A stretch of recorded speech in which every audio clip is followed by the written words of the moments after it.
Hundreds of students spent the night marching across the field at Hoggard High School in Wilmington. Take a look. The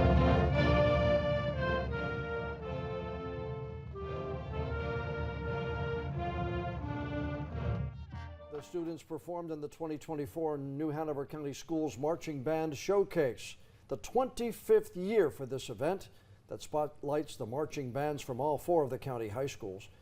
Each band performed the shows they do in the regional band competitions. Even the school system's interim superintendent, Dr. Chris Barnes, took part, directing the combined 4 high school bands in the national anthem. In between the high school band performances, the middle school, 7th and 8th grade bands in New Hanover County Schools took over, entertaining the crowd of parents, family, and friends.